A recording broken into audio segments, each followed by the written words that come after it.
I'm Dennis Bradford, and I'm a principal with the Genesis Group, which is a real estate development, planning, and project management company that does business around the world.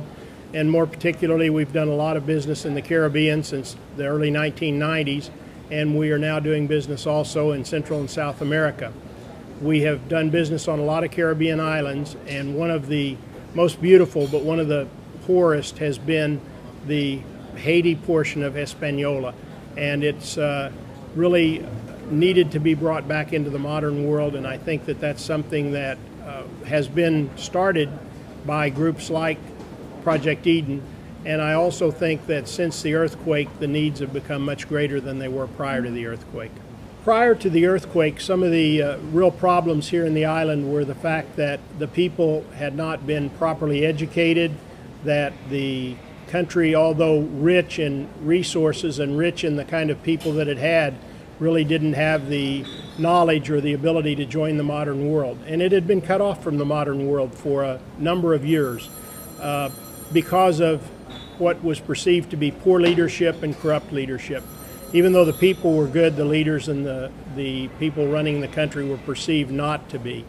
Since the earthquake, that problem has more than quadrupled, because now not only do the people not have the training and the ability to be in the modern world, but they don't have homes to live in, and they don't have any way to make a living. So it is now one of the poorest places on the earth through no fault of its own. Project Eden had been coming down here for 2 years before I really got involved with it, and during those 2 years they were really just looking at trying to train and help the people become more modern and more entrepreneurial, and to understand how business in the Western world works, so that they could join the community of the modern nations and become a developing nation.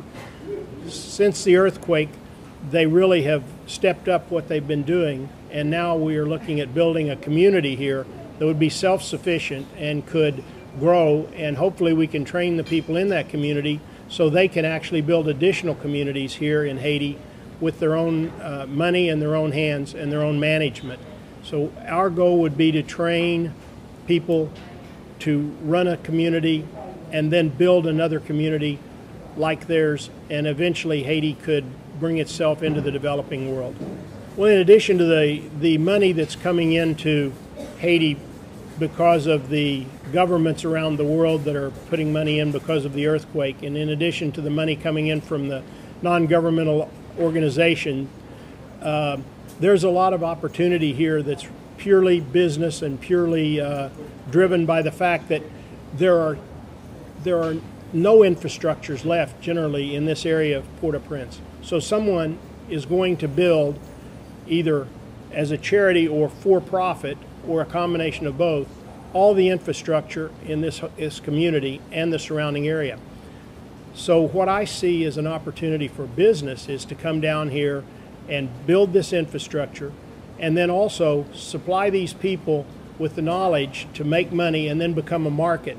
There were many people in the 80s that said China would never be a market to the United States, for the United States. Now it's a very large market. I see Haiti as the same thing. The Dominican Republic's been very successful in tourism, very successful in bringing people to that area, and yet Haiti has everything they have. The difference was that I believe the Dominican Republic government understood what it needed to bring itself into the developed world. And Haiti's government either didn't understand or wasn't willing to, or didn't believe that it was good for them to have their people be part of that world. The opportunities, I think, are endless, and I'm down here for two reasons. One, because I believe in the project that Project Eden's doing, and I believe it's the thing to do. But I'm also down here as a businessman looking to expand my business into Haiti and into this part of the Caribbean.